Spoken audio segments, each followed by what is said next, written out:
함께 은혜 받으실 말씀은 출애굽기 15장 26절 한 구절입니다. 출애굽기 15장 26절. 이르시되 너희가 너희 하나님 나 여호와의 말을 들어 순종하고 내가 보기에 의를 행하며 내 계명에 귀를 기울이며 내 모든 규례를 지키면 내가 애굽 사람에게 내린 모든 질병 중 하나도 너희에게 내리지 아니하리니 나는 너희를 치료하는 여호와임이라. 아멘. 오늘은 이제 영적 전쟁 5가지 영역 가운데 마지막 부분 건강에 대한 부분을 나누도록 하겠습니다. 여러분, 하나님은 우리가 건강하기를 원하십니까? 우리가 건강한 것이 하나님의 뜻입니까? 병든 게 뜻입니까? 건강한 게 하나님 뜻이죠. 병든 닭처럼 사는 거 하나님 뜻이 아닙니다. 하나님은 우리가 건강하게 원하십니다. 왜냐하면 하나님 자신이 우리를 치료하시는 하나님이라고 스스로를 소개하고 계세요. 하나님은 우리의 치료자이시고 지금도 하나님은 우리를 치유하시는 분이십니다. 우리가 방금 읽었던 출애굽기 15장 26절 말씀에 나는 너희를 치료하는 여호와임이라. 여호와 라파라고 하죠. 나는 너희를 치료한다. 그런 하나님이다. 이게 우리가 너무 익숙해서 그런데 놀랍지 않아요? 우리가 믿는 하나님은 우리를 치유하시는 분이시다. 이게 참 놀랍지 않아요? 이걸 하나님이 우리한테 이걸 알려주지 않았으면 우리가 알았을까요? 나는 너희를 치유하는 하나님이다. 이게 알려준 이유가 뭐죠?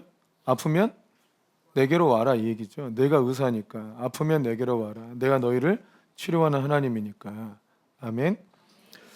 또 고린도전서 12장 9절 말씀에도 보면 읽어보세요. 시작. 다른 사람에게는 같은 성령으로 믿음을, 어떤 사람에게는 한 성령으로 병 고치는 은사를, 성령께서 임하셔서 기도하고 주의 말씀에 순종할 때 나타나셔서 역사하시는 일 중에 병을 고치시는 일이 있다는 거예요. 그러니까 우리 하나님은 우리의 질병을 고치시는 하나님이시다. 얼마나 좋은 분인지 몰라요.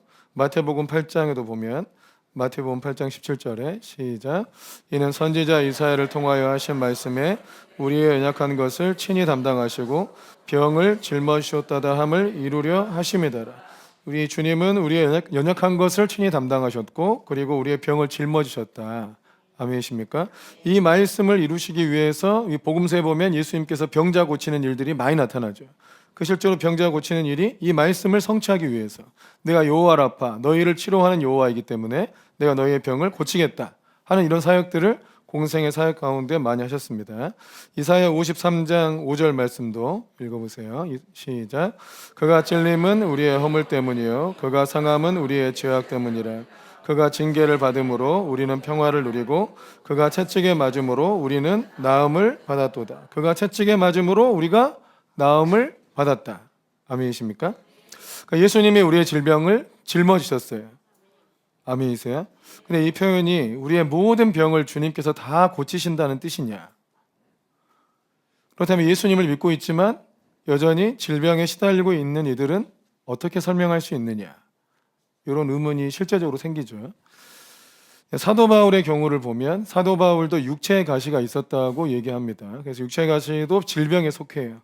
아마 사도 바울의 사역을 많이 힘들게 했던 아마 질병이 있었던 것 같습니다. 그 질병으로 인해서 하나님 앞에 이 육체의 가시를 제거해달라고 3번을 주 앞에 간구했는데 주님은 오히려 은혜가 너에게 족하다. 오히려 그 질병이 있음으로 인해서 네가 나를 더 의지하게 될 테니까. 그러면 그리스도의 능력이 너 안에 더 머물게 되니까 오히려 은혜가 족하다 해서 질병을 고쳐주시지 않았고 바울 사도는 오히려 감사하고 중요한 영적인 원리를 깨달았다고 해서 더 감사했죠. 오히려. 그래서 그 질병이 더 이상 바울에게 문제가 됐어요? 되지 않았어요. 질병이 있어서 고통스럽긴 했지만 그 질병 때문에 자기가 그리스도와 더 가까이 있을 수 있게 됐다는 것을 알게 되니까 오히려 질병이 문제가 되지 않았어요. 사도 바울을 통해서 얼마나 많은 사람들이 치유받았습니까? 1차 선교 때는 루스드라에서 안진병이를 일으킨 사건이 있었어요. 이름도 재밌어요. 잊어먹지도 않아. 루스드라. 안진뱅이가 일어났다고 쓰더라. 그 안진뱅이가 쓰더라. 루스드라에서 안진뱅이를 일으켰어. 절대 아니죠. 루스드라에서 뭘 했다고? 안진뱅이를 일으켰어요. 자기 병은 아직 안 낫는데 다른 사람은 치유가 됐어요. 또 사도행전 19장에도 보면 19장 11절 12절 봐보세요. 사도행전 19장에 시작. 하나님이 바울의 손으로 놀라운 능력을 행하게 하시니 심지어 사람들이 바울의 몸에서 손수건이나 앞치마를 가져다가 병든 사람에게 얹으면 그 병이 떠나고 악기도 나가더라. 이거 너무 좋은 것 같아. 안수를 안 해도 되네요. 그죠? 안수를 하지 않고 손수건이나 앞치마를 갖다 얹으면 치유가 되는 거야. 하나님께서 그 바울의 손에 놀라운 능력을 행하게 하셨다. 오늘 한번 해볼까요? 그 아프신 분 제 겉옷을 벗어서 한번 이렇게 얹어볼까요? 치유가 되는지. 이거 기가 막힌 일이잖아요. 안수 안 해도 되고 얼마나 좋아.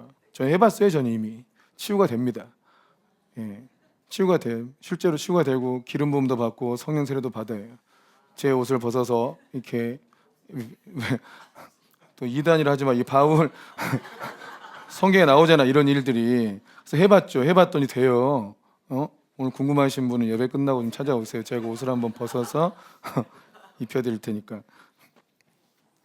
자, 놀라운 치유의 역사를 일으켰던 바울이어도 그에게도 질병이 있었고 또 그의 사랑하는 제자 디모데도 좀 질병이 있었어요. 지병이 있었어요. 그래서 뭐라고 권면했냐면 디모데전서 5장 23절에 보면 시작. 이제부터는 물만 마시지 말고 내 위장과 자주 나는 병을 위하여는 포도주를 조금씩 쓰라. 자주 나는 병이 있다고 그랬잖아요. 그러니까 지병이 있는 거예요. 뭔가 자주 아팠어요. 똑같은 병 때문에.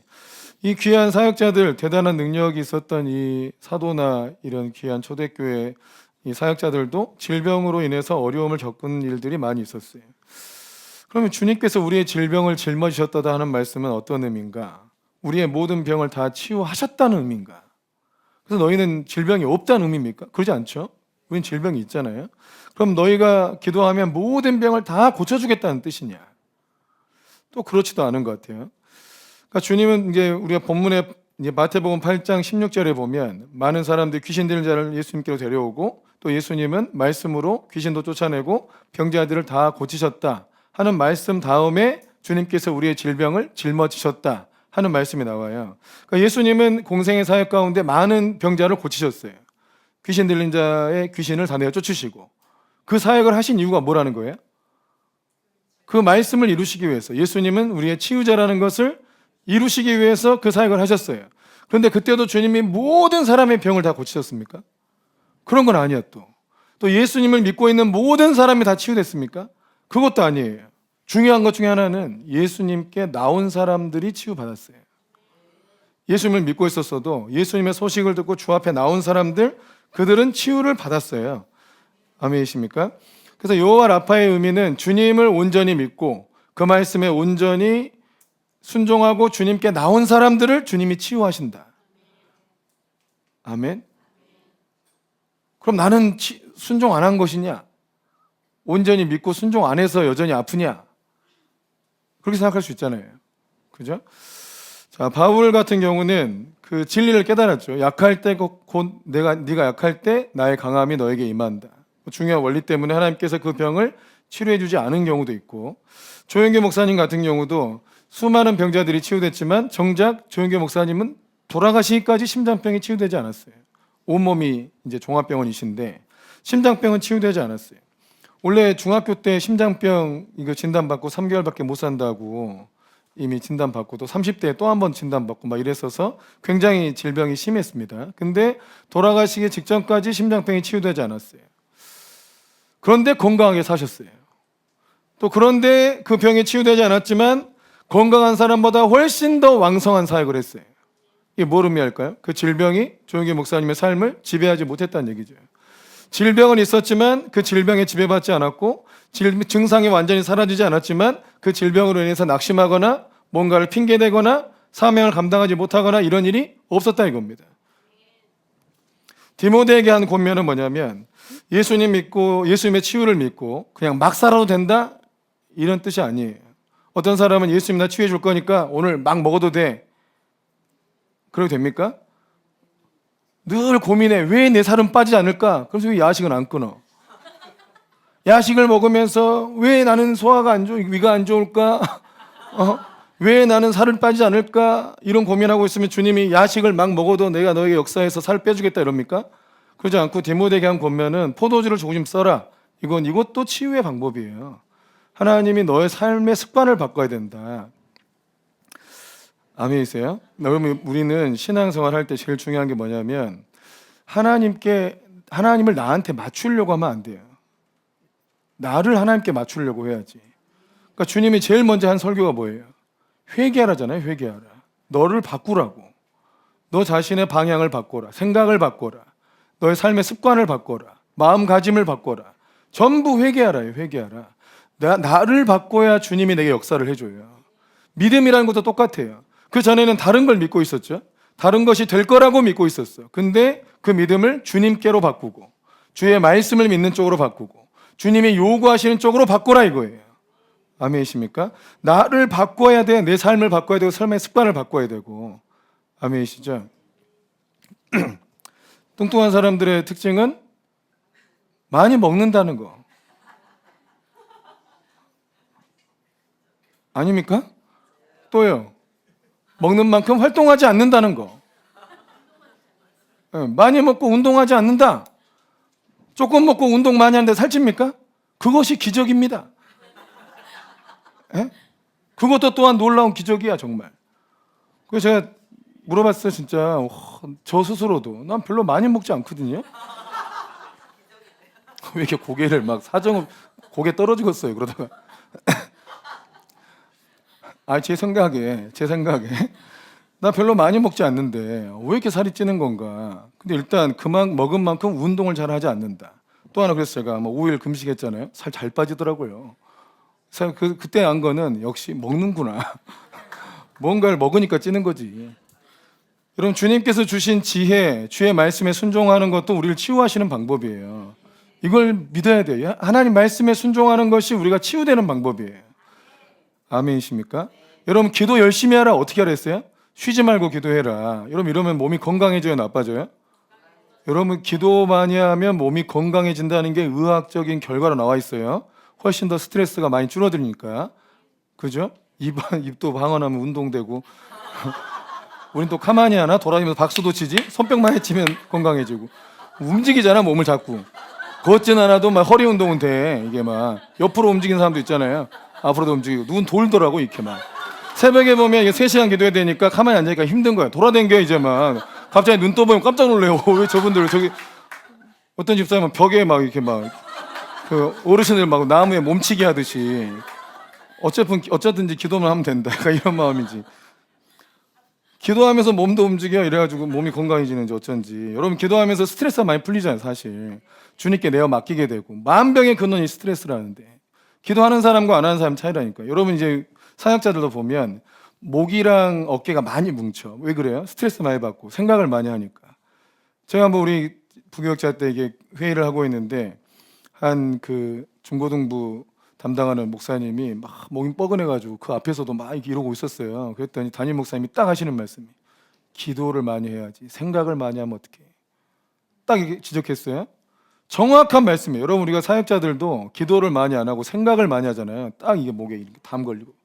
그냥 기도를 많이 해봐요. 이거 별로 안 그래요. 다 주님께 맡기고 그 주님이 알아서 일들이 막 풀어지게 만들어줘요. 고민했던 것들이 알아서 풀어지게 만들어준다고. 그러다 보면 믿음이 생겨요. 다 잘 될 거라는 믿음이. 하나님께서 인도할 거라는 믿음이. 그래서 여러분 별로 이렇게 뻐근한 일이 별로 없어요. 아멘이십니까? 또 하나 중요한 거는 안식일을 기억하여 거룩히 지키라고 돼 있죠. 여러분 안식일 안 지키면 무조건 병납니다. 일주일에 하루를 온전히 쉬지 않으면 무조건 병나요. 아멘이세요? 아멘. 난 진짜 이걸 한번 우리 노예에 건의 좀 하려고 그래요. 우리 그 임원회에 건의 좀 하려고. 월요일은 어디 가지 맙시다. 제가 몸이 한 번씩 확 나가는 경우는 월요일날 갑자기 어디 대전 가고 월요일날 어디 막 서천 가고 이게 월요일날 장거리를 뛰니까 몸이 너무 나가는 거예요. 그러니까 그러면 일주일 내내 못 쉬잖아요. 월요일날 쉰다고 월요일날 일했으니까 화요일날 쉬라고 해줍니까? 안 그러잖아. 그러니까 그때 못 쉬어버리면 계속 고생을 이제 하고 몸이 피로가 누적돼요. 어제도 연락이 왔어 서기 목사님한테. 그 월요일날 총회 좀 같이 가자고. 그래서 저는 또 월요일날 내일 필리핀 가야 되잖아요. 그래서 거절을 했죠. 그래서 제가 마음을 먹었어요. 주말에 다른 일은 절대 하지 않겠다. 교회 일만 한다. 그리고 월요일 날도 뭐 하자 그러면 안 한다. 그러면 오히려 건의하겠다. 차라리 화요일 날 가세요. 다른 날 가세요. 목사님도 쉬셔야 됩니다. 여러분 이거 안 쉬니까 병나요. 주님께서 안식일을 기억하여 거룩히 지켜라. 하루는 쉬어라 이거예요. 하루는 쉬어라. 원래 안식일이 토요일이긴 하지만 하루는 온전히 쉬어라. 일을 그쳐라. 여러분 그러지 않으면 전부 병나요. 우리는 병 날까봐 막 일 다 하고 약을 막 때려 박으면서 일하죠. 병나요. 그러다 죽어요. 절대 좋은 방법이 아니에요. 하나님의 어떤 말씀과 원리를 거스르려고 하면 안 돼요. 근데 여러분 하루를 바빠 죽겠는데 어떻게 하루를 온전히 쉬어? 바빠 죽겠는데 못 쉬어요? 정말 그 하나님의 말씀까지 어기면서 하는 일이 하나님 뜻에 합당할까요? 정말 그 일이 여러분에게 복이 될까요? 그렇지 않습니다. 하루를 온전히 쉬는 것이 하나님이나 우리한테 우리의 행복을 위해서 좋은 거예요. 저희 부모님, 저희 아버님이 그랬어요. 저희 아버님이 식당 일을 하시면서 다른 식당들은 다 주일날도 일해요. 저희 부모님은 주일날을 꼭 쉬어요. 식당이 주일날 쉬면 주일날 훨씬 수익이 많잖아요. 평일에 2배 정도 돼요. 그럼 그걸 포기하는 거예요. 그걸 포기하고 월요일부터 토요일까지 일한 거에 11조를 또 내요. 그러면 한 일주일 일한 게 아니고 5일 정도 일한 걸로 사는 거거든요. 그러면 다른 그 비슷한 업종에 있는 다른 사업장들과 비교했을 때 망하면 우리가 망해야 맞다. 이런 얘기 하셨어요. 망하면 우리가 망해야 돼. 우린 주일날 일 안 하지. 그리고 11조 내니까 우리가 또 조금 버는 거야. 망하면 우리가 망해야 되는데 주변 상가가 다 망했어요. 그리고 우리가 혼자 남았어요. 돈을 엄청나게 벌었어. 그래가지고 목포에 소문날 정도로. 근데 왜 그랬냐? 그들은 쉬지 않아요. 쉬지 않으니까 어떻게 되냐? 다 병나서 병원에 입원해. 병원 입원하면 한 2달 쉬어버려요. 그럼 장사하는데 2달 쉬면 그 집 문 닫은 줄 알아요. 그래서 안 가. 아예 손님 다 끊어져요. 그때마다 손님들이 다 우리 가게로 오는 거예요. 또 다른 사람들은 바쁘니까 또 안 쉬고 계속 일해. 그럼 또 병나. 또 병원 가요. 다 문 닫아. 그렇게 하니까. 근데 우리는 일주일에 하루를 쉬었기 때문에 부모님도 병원 한 번도 안 가셨고 저희 가족들과의 어떤 저희 자녀들한테도 부모님의 빈자리가 전혀 느껴지지 않았고 하나님의 말씀에 순종하는 게 정말 놀라운 지혜라는 걸 믿으셔야 돼. 주의 말씀이 그 치유의 방법이다. 아멘이십니까? 청년대학부 때 한 청년이 손가락이 짧았어요. 이렇게 손가락이 있으면 이게 반밖에 안 자란 거예요. 손가락이 반밖에. 한 자매였어요.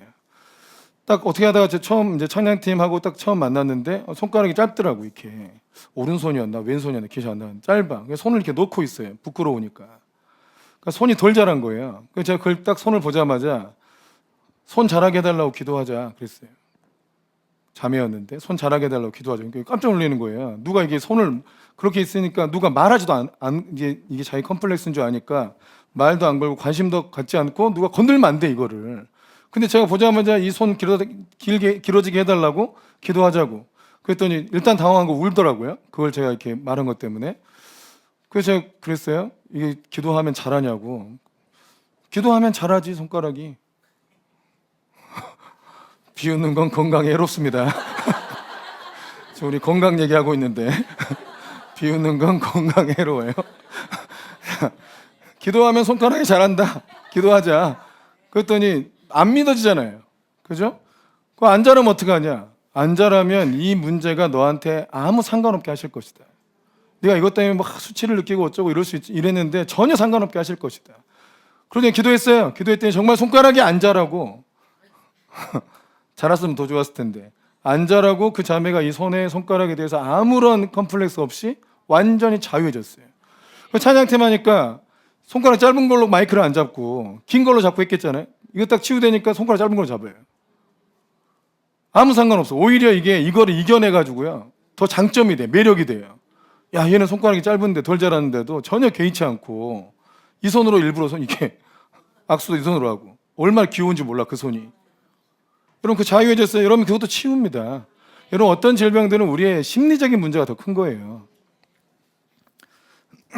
하나님은 우리를 치유하시는 하나님이시다. 그 사명을 감당하는 것도 여러분 우리를 치유하시는 방법입니다. 하나님께서 몸이 아픈데도 불구하고 왜 우리를 부르시느냐 이럴 수 있죠. 그럼 우리는 핑계를 대요. 아픈데 내가 뭐 할 수 있습니까? 아픈데 내가 그 일을 어떻게 합니까? 이러면서 핑계를 대요. 우리 필리핀 선교사님 있어요. 우리 강신욱 선교사님의 사모님 김수자 선교사님이신데 우리가 여러 번 많이 교제했기 때문에 상황을 거의 다 알아요. 근데 그 선교사님이 그 필리핀을 가시기 전에 거의 몸이 종합병원이었어요.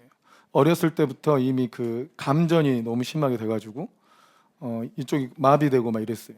또 너무너무 몸 상태가 기본적으로 안 좋았고 또 생활이 어렵다 보니까 치료를 못 받았어요. 온갖 병이 다 있어 그 몸에. 그런데 갑자기 선교사님이 이 필리핀으로 가라는 하나님의 음성을 듣고 2년간 기도하고 그리고 이제 가자고 한 거예요. 그랬더니 이 사모님도 내가 거기를 어떻게 가냐. 2년간 버텼는데 결국 하나님께 모든 걸 맡기고 가요. 갔더니 필리핀이 이게 상황이 좋은 게 아니잖아요. 몸 치유할 수 있는 좋은 시설이 있는 것도 아니고 그냥 죽으면 죽으리라 하고 가신 것 같아. 그런데 필리핀에 가셔서 훨씬 몸이 좋아졌어요. 이유가 뭐냐면 선교사님이라고 의료 선교팀이 자주 방문해요. 그 전부 무료로 치료해 주는 거예요. 치료하려면 돈 때문에 고민인데 전부 선교사님이니까 다 치료해주고 아프니까 더 신경 써주고 이번에도 또 의료 선교팀이 또 방문해가지고 사모님 체크해보니까 몸이 좀 안 좋은 것 같으니까 얼른 한국으로 가셔라. 지금 한국에 계세요. 그리고 오늘 다시 들어가세요. 뭔가 검사하고 이래요. 그러니까 저는 이제 뭐 암 때문에 검사를 하셨는데 이번에 저희 들어가면 치유될 거라고 생각하고 있습니다. 그러니까 여러 가지 하나님께서 그들의 사역을 하고 있으니까 굉장히 치유를 해주는데 놀라운 거는 그렇게 몸이 안 좋은데도 불구하고 일을 엄청나게 많이 한다는 거예요. 여러분 한국에 있었을 때는 상상도 못할 일이에요. 엄청나게 많은 일을 해요. 딱 봤을 때 저렇게 일을 많이 하니까 아픈 거 아닐까? 라는 생각이 들 정도예요. 근데 몸이 그렇게 아프신데도 엄청나게 일을 소화하고 있어요. 여러분 사명을 감당하는 것이 우리가 건강해지는 길이에요. 아멘이십니까? 저도 마찬가지예요. 저도 이게 몸이 피곤하고 약한 것 같지만 사명을 감당하고 가다 보면 몸이 건강해지거든요. 오히려 또 치유할 수 있는 길을 하나님 열어주시고 여러분 그러니까 핑계를 대면 안 돼요. 질병에 져버리면 안 된다고요. 질병에 지는 게 병이에요. 질병이 있어도 이기고 있으면 아무 상관없어요. 그럼 어떻게 치유하시느냐? 첫째가 말씀으로 치유하십니다. 기록된 말씀을 순종하면 치유되기도 하고 하나님의 감동의 말씀을 전해줬을 때 그 말씀 자체가 치유를 일으키기도 하고 그냥 예수의 이름으로 치유될지어다 이 말씀으로 치유되기도 하고 말씀으로 치유하세요. 또 하나는 기도로 치유하시는데 여러분 혹시 그 유튜브 영상에서 기도해가지고 즉각적으로 치유되는 영상들을 많이 보셨나요? 우리나라 분들 중에서는 원준상 선교사님 혹시 들으셨나요? 네, 이분 영상을 한번 볼 수 있으면 좋은데 이 원중상 선교사님이 이제 특히 이제 다리 짧은 거, 팔 어긋난 거 이런 거 딱 잡고 이제 기도하면 그 자리에서 이렇게 기도하는 방언으로 기도하는 중에 다리가 늘어나죠. 안 보셨어요? 한번 찾아보세요. 한번 영상을. 다리도 늘어나고 막 척추 측만증 이런 건 병도 아니에요. 뭐 허리 틀어지고 이런 것도 병도 아니야. 그 즉시 그냥 나아요. 그 즉시. 또 놀라운 거는 진짜 사모가 되는 게 있더라고. 그 살이 한 20kg가 한순간에 빠져요. 그래서 옷을 이렇게 펑퍼짐한 거 입고 이 펑퍼짐한 게 입고 온 게 아니고 원래 딱 맞는 옷을 입고 온 거예요. 근데 집회가 끝나고 나면 이게 흘렁흘렁해져요. 그 자리에서 20kg가 빠져요. 붓기가 빠지는 거예요. 나 그 능력 좀 있으면 좋겠더라고. 그 떼돈 벌 것 같아. 와, 이거 뭐야? 그 자리에서 막 그런 표정이 나타나. 여러분, 기도하면서 치유가 일어난다는 걸 믿으셔야 돼요. 근데 제가 그 영상을 보니까 보통 영상을 봐도 기름 부음이 막 흘러오는 것을 느낄 수 있는데 그 원중상 선교사님의 영상은 기름 부음이 흘러오더라고요. 그분의 기도를 한번 좀 봐보세요. 또 누구는 막 이렇게 기도하는 영상으로 치유받는 경우가 많은데 그분의 치유는 많이 흘러나와요. 근데 이제 이런 집회에서 그 사람이 갑자기 치유되고 즉각적으로 치유되는 간증들을 보면 중요한 원리가 있어요. 이미 하나님께서 그 사람 마음에 믿음을 주셨어요. 뭘 주셨다고요? 믿음을 주셨어요. 그래서 주님께서 자신에게 역사하실 것을 기대하고 치유될 때가 올 거라는 걸 믿고 있어요, 이 사람이. 그러다가 어떤 집회에 대한 소식을 듣고 그 집회를 가게 돼요. 그럼 거기서 막 사모함이 있을 거예요. 자기가 믿음이 있으니까, 이미 믿음을 주셨으니까. 그 믿음을 가지고 굉장히 하나님 앞에 깊이 나가고 열정적으로 주 앞에 나가게 돼. 그러다가 기도를 받아야 해요. 그러면 그 자리에서 치유되는 경우가 굉장히 많이 있어요. 자, 예수님이 우리의 치유자이시죠. 그 소식을 듣고 누구는 그래, 예수님이 나를 치유하시는구나. 예수님의 이름이 나를 고치시는구나 하고 그 믿음이 먼저 들어와 있어요. 혈류증 여인 같은 경우도 그냥 예수님이 가니까 옷 자라고 잡아당겼습니까? 그런 게 아니죠. 뭘 들었어요? 예수님에 대한 소문을 먼저 들었어요. 예수님의 소문을 들으니까 그 마음에 뭐가 일어났어요? 예수님이면 나를 치유하실 수 있겠다. 그가 우리의 구원자시고 그가 우리의 메시아시면 그가 나를 치유하시겠다. 그를 만나면 내가 치유받는다. 이 믿음이 먼저 와 있던 거예요. 근데 예수님 만나려고 가보니까 사람들이 너무 많아서 주님을 만날 수 없어. 그때 성령님이 주신 생각이 그 옷자락이라도 잡으면 치유가 일어날 것이다. 그리고 이제 사람들 틈바구니 속에 비집고 들어가가지고 옷자락을 잡은 거죠. 아멘. 믿음으로 순종한 것이죠. 그렇게 치유가 일어난 겁니다. 여러분, 소경도 어떻게 치유가 돼요? 예수님에 대한 소문을 먼저 들어요. 그러니까 예수님에 대한 소문을 먼저 듣고 나서 그 안에서 믿음이 일어나요. 아, 예수님이 나를 치유하시겠다. 그 예수님이 지나가실 때 다윗의 자손 예수의 나를 치유하소서. 다윗의 자손 예수의 나를 고치소서. 사람들이 조용 좀 해라 해도 그 주님이 나를 치유하신다는 믿음이 있다 보니까 주님 나를 고치소서 부르짖게 되는 거죠. 그러니까 먼저 그 안에 뭐가 있었어요? 믿음이 먼저 있었어요. 여러분, 이게 사도행전 2장에서 얘기하는 예수로 말미암아 난 믿음이에요. 예수로 말미암아 난 믿음, 예수님의 이름과 예수로 말미암아 난 믿음이 너희를 고쳤다고 하는 거예요. 예수로 말미암아 난 믿음, 이게 뭐냐? 예수님의 소식을 듣다 보니까 내 안에 예수님이 나를 고칠 거라는 믿음이 일어났다 이거예요. 아멘이십니까? 그러면 그 즉시 낫는 건 아니에요. 그 믿음이 나를 치유하는 어느 사역의 현장으로 인도합니다. 그 재밌는 것이 하나 있어요. 여러분, 그 집회 현장도 보면 막 기도하다가 치유되는 경우도 있어요. 근데 치유 기도를 해줘야 치유가 돼요. 많은 경우. 그래요, 안 그래요? 허리가 아파요. 근데 그 집회 현장에 막 그 선교사님 있고 막 기도를 하는데도 치유가 안 돼서 앞에 나왔잖아요. 아프다고. 어디가 아픕니까? 물어보고 다리가 삐뚤어졌습니다. 막 이러고 걷기가 힘듭니다. 뭐 무릎 연골 다 닿았습니다. 별의별 얘기를 다 해. 그래 놓고 네, 주님이 치유하실 것입니다. 믿으십니까? 아멘. 그러고 가세요. 그럼 나아요? 안 낫잖아요. 어떻게 해야 나아요? 병든 자에게 손 얹고 기도해야 나아요. 이게 주님의 방법이에요. 주님께서 병든 자에게 손 얹은 즉 나은다고 이렇게 돼 있잖아요. 아멘이시죠? 그냥 믿고만 있으면 난다 이렇게 돼 있지 않잖아요. 믿음의 기도가 치유한다고 돼 있잖아요. 기도해 줄 때 치유가 돼요. 병든 자에게 손 얹고 기도할 때 고쳐져요. 아멘이십니까? 그러니까 근데 우리는 뭐냐면 참 안타깝다는 생각을 많이 들었어요. 이런 이제 치유 사역을 한다고 했을 때 그 아내가 굉장히 아파가지고 목사님인데 평생 이제 누워 있고 이랬어요. 갑자기 쓰러졌어. 그러니까 주변의 사람들이 이 선교사님 만나보세요. 저희 가서 기도 좀 받아보세요. 치유의 능력을 받으세요. 얼마나 주변에서 많이 했겠어요. 그러니까 아예 그냥 탁 문 닫아버리더라고요. 그래서 뭐라고 논리가 뭐였냐면 하나님이 치유의 능력을 주실 거였으면 나한테 제일 먼저 주시지 않았겠냐. 내 아내가 이렇게 아프니까. 그럼 이 논리는 말도 안 되는 논리입니다. 성경에서 그런 논리가 없습니다.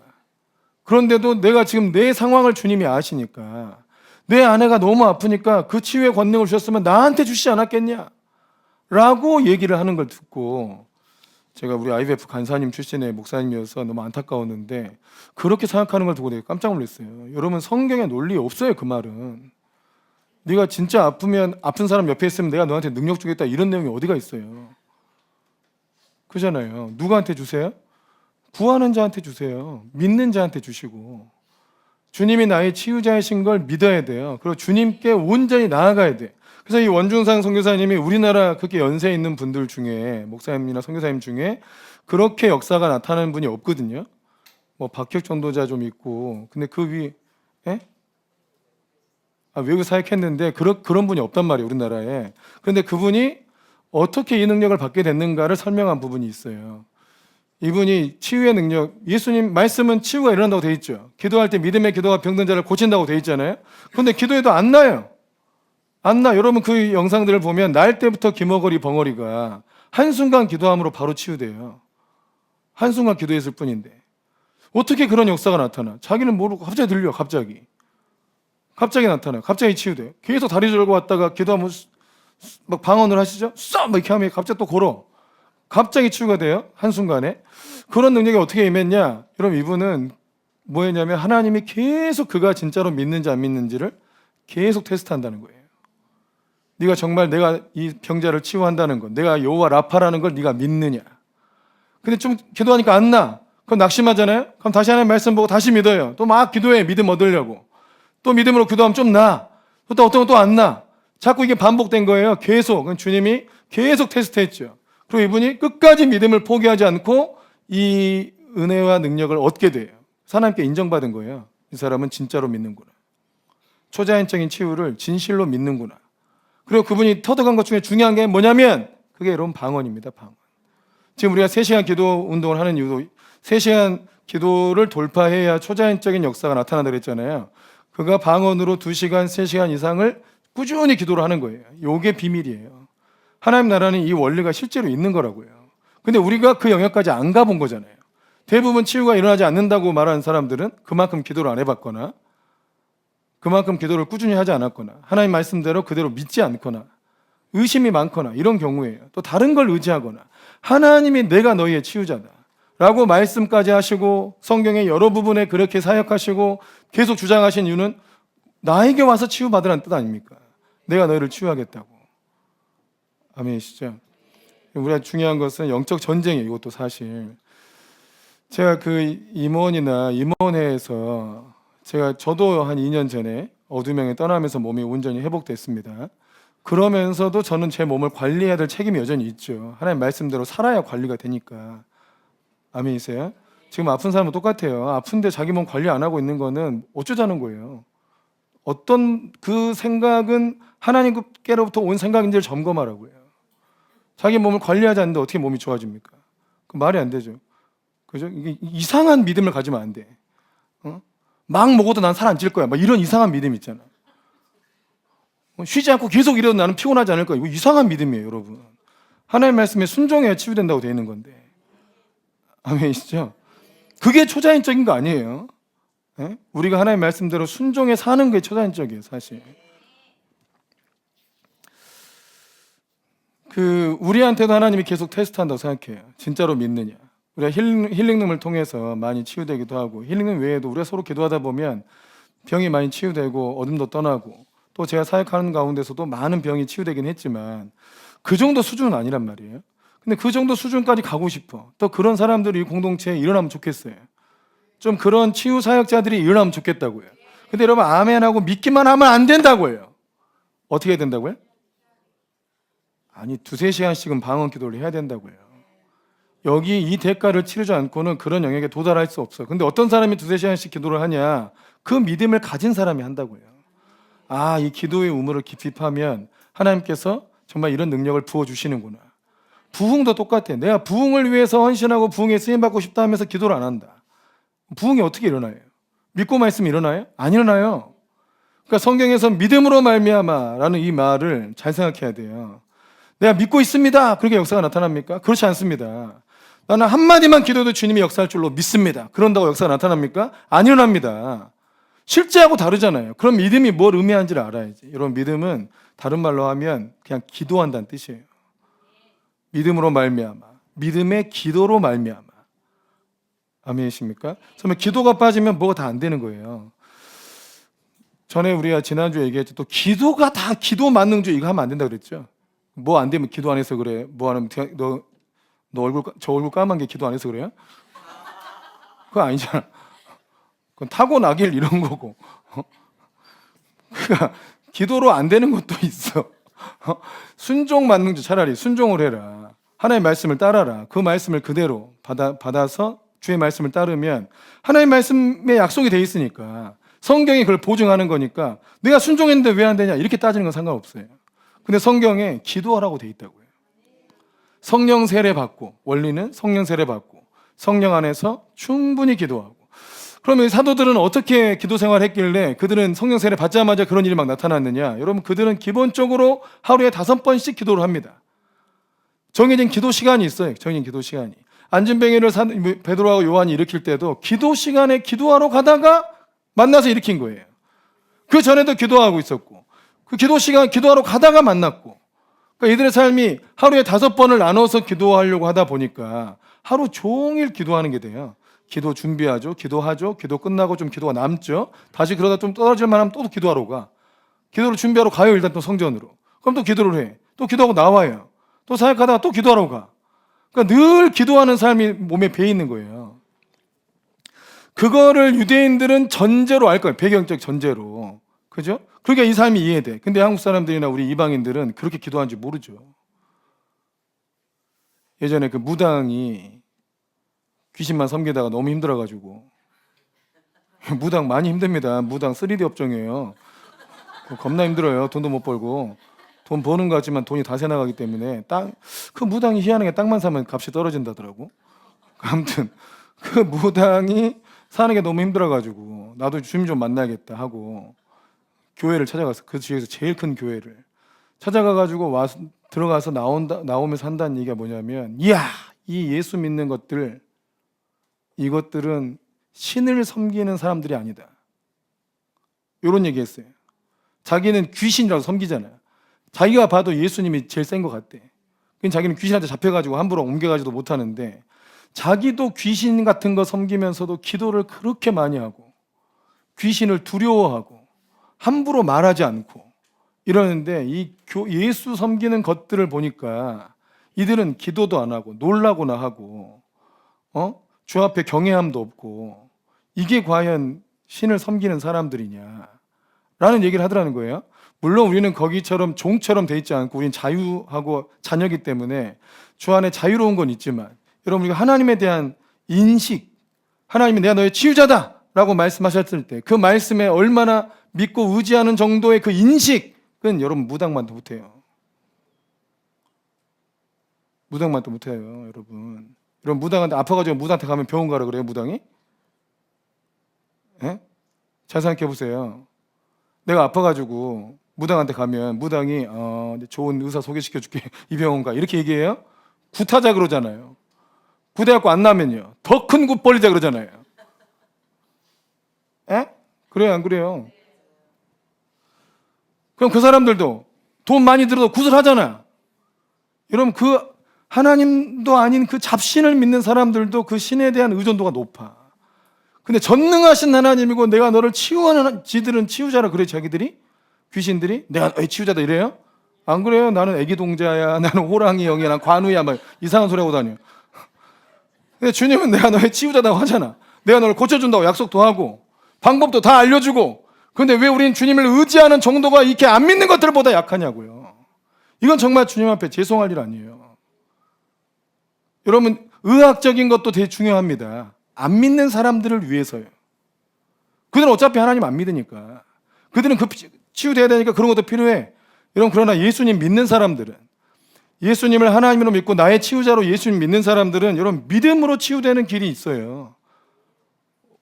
아멘이십니까? 제가 치유사에 관심이 있었던 아주 순수한 목적은요, 돈이 안 들기 때문이었어요. 정말로요. 나는 사역자 길을 갈 거니까 어차피 돈 못 벌 인생이니까 아프면 안 된다. 아프면 어떡하지? 기도로 다 치유해야 되겠다. 돈이 안 들어. 얼마 좋아. 예? 진정한 복지. 진정한 복지다 이거. 그래가지고 주 앞에 기도하고 막 이렇게 해서 원리를 깨닫고 알고 실제로 많이 치유됐어요. 저희 집사람은 약 먹어서 난 게 아니에요. 전부 기도로 치유됐지. 디스크 엄청 심했어요. 기도하고 치유받은 거예요. 비염 너무 만성 비염, 세상에 정말 우린 그런 사람도 없어. 비염 너무 심했어. 53 어디가 있어요? 저 있구나. 이렇게 눈에 안 보이니까 이렇게 눈총이 없어. 이상한 데서 오는 느낌이. 이걸 살피면서 해야 되는데. 그러니까 비염 엄청 심해. 여러분 이거 어떻게 났어요? 기도해서 났어요. 우리 정태 목사, 부목사한테 기도받으면 낫겠다는 믿음이 와가지고, 예수로 말미암아 난 믿음이 뭐였냐면 부목사한테 기도받으면 낫겠다. 그래서 부목사한테 가가지고 부목사님한테 기도받으면 날 거라는 믿음이 온다고 기도해 주라 그러니까 부목사가 얼마나 부담스럽겠어. 생각을, 지는 믿음이라고 얘기했지만 안 나면 어쩔 거야. 그러게 하지 마세요. 근데 부목사가 기도해가지고 나았어요 실제로.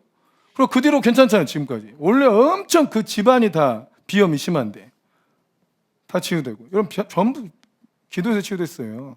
하나님이 우리를 치유하십니다. 그래서 여러분, 예수님이 나의 질병을 짊어지셨다는 것을 믿으셔야 돼요. 예수님이 채찍에 맞으심으로 내가 나음을 입었다고 말씀하고 있고, 예수님이 고난받으신 것이 나의 치유의 근거가 된다는 거예요. 나의 질병을 대신 짊어지셨습니다. 이 진리가 내 안에 들어와야 돼요. 내 안에 들어와야 돼. 이 진리가, 이 소식이 내 안에 들어와서 예수님이 나를 치유하셨구나. 예수님이 나의 치유자가 되시는구나. 그 믿음으로 주 앞에 나와서 치유 기도를 받으면 치유가 돼요. 원리가 다 똑같아요. 주님이 나를 부유하게 하시는 분이시구나. 부유하신 자로서 가난하게 되시면 가난한 자를 부유하게 하려 하심이라. 주님을 믿고 따르면 부유함이 내게 오는구나. 이게 믿음으로 와야 된다고, 자기 안에. 그리고 주님께 나오면 주님께서 지혜를 줘요. 전략을 주고 뭔가 길을 열어줘요. 아멘이십니까? 그러니까 주님을 믿어야 돼요. 주님이 우리의 치유자입니다. TV 조슈아 목사님 집회가 저로 하여금 굉장히 큰 도전을 줬는데 그 집회 프랑카드가 딱 그래요. 나는 치유자가 아닙니다. 예수님이 치유자이십니다. 이거를 나사렛에서 그 많은 랍비들이 반대하고 막 죽인다고 난리쳐도 나사렛에서 집회했잖아요. 나사렛에서 예수의 이름으로 다 치유했잖아요. 예수의 이름으로. 그 현장에서 1000명을 치유했어요. 온갖 병을 다 치유했어요. 나사렛 예수의 이름으로. 랍비들은 예수님을 저주할 자라 그러는데 그 예수의 이름은 다 치유해. 기가 막히잖아요. 그러니까 예수의 이름이 치유자다. 예수의 이름을 믿어라. 아멘. 아멘. 그 예수님의 이름을 믿는 이들이여 질병에 눌리지 말라고요. 아멘. 질병에 대해 승리하시기를 축복합니다.